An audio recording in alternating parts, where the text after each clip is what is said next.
कि कहते हैं दोस्तों, अगर किसी चीज़ को शिद्दत से चाहो तो पूरी कायनात उसे मिलाने के लिए एक तरफा मेहनत करती है।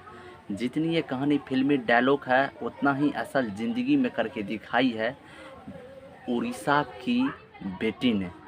अभी अभी तक आप लोगों ने समझ ही लिया होगा कि हम किसके बारे में बात करना चाहते हैं।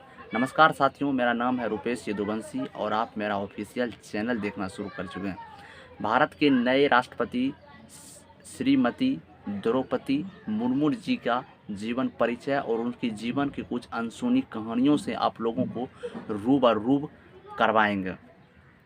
20 जून 1958 के उड़ीसा के मयूरभंज में जन्मे द्रौपदी मुर्मू की कहानी कुछ ऐसी तस्वीर बयां करती है कि जो आप सुनकर दंग रह जाएंगे कि इतना गरीबी में रहकर, इतना छोटे फैमिली से आकर आज भारत की सबसे सर्वोच्च पद पर बैठना भारत को नेतृत्व कैसे कर सकती है।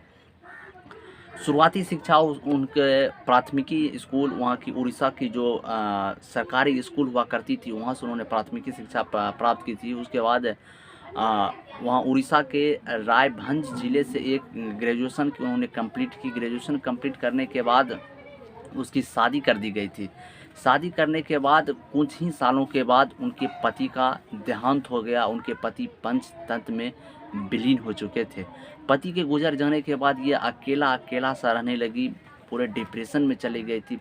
कष्ट उभरा नहीं था कि इसके परिवार की एक और विपत इसके सामने आ गई थी। 2009 में आप लोग को जानकारी के तौर पर बता दूं कि इनके 2 बेटे और 1 बेटी हैं। ये अपने परिवार की भरण पोषण करने के लिए ग्रेजुएशन जो ये कंप्लीट कर ही चुकी थी। शादी के बाद इन्होंने शिक्षक की नौकरी ज्वाइन की, लेकिन पति के गुजर जाने के बाद इनका जो 2 बेटा और 1 बेटी थी, इनका प्रथम जो बेटा था उनका भी आकस्मिक मृत्यु हो गई। प्रथम बेटा की आकस्मिक मृत्यु के कुछ ही सालों बाद इनका दूसरा बेटा जो था उसका भी रोड एक्सीडेंट में मृत्यु हो गई। ये अंदर तक टूट गई थी, ये पूरा डिप्रेस हो गई थी। मैं 100% गारंटी के साथ बता देना चाहता हूँ कि इससे बुरा दिन आप लोग के ज़िंदगी में नहीं आया होगा।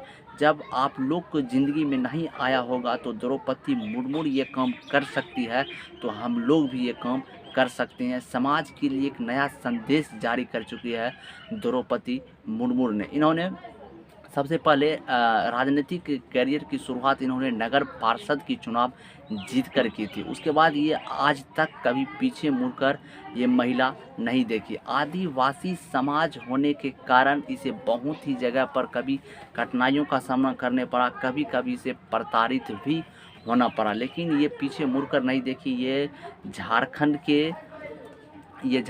के राज्यपाल भी रह चुकी है। आज़ादी के बाद, यानी आज़ादी के बाद जो जन्म लेने वाली भारत की प्रथम महिला श्रीमती द्रौपदी मुर्मू जी हैं, जो जिन्होंने झुग्गी झोपड़ी से अपनी करियर की शुरुआत की थी, वो भारत की सबसे बड़ी महल में आज राज करेगी। जिन्होंने गरीबी की द्वार यानी गरीबी की कटोरी में पली ये लड़की आज ये महलों में राज करेगी। हालांकि दोस्तों, आप लोग को जानकारी के तौर पर बता दें, आप लोग या हम भी जीवन की अभी उस पैदान पर हैं जहां संघर्ष करके इस परिवार की इस तस्वीर को बदलना है। परिवार की एक स्टेप या उससे ज़्यादा ऊपर लेकर जा सकते हैं। ये कहानी द्रौपदी मुर्मू की ये हमें ज़िंदगी में यही सिखाती है।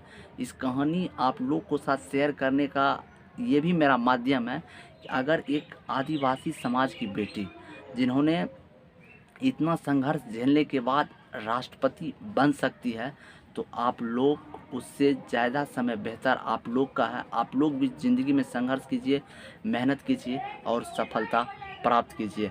चलिए, आज का वीडियो इतना ही। आप लोग से फिर एक नए वीडियो में मिलते हैं। तब तक के लिए जय हिंद, जय भारत।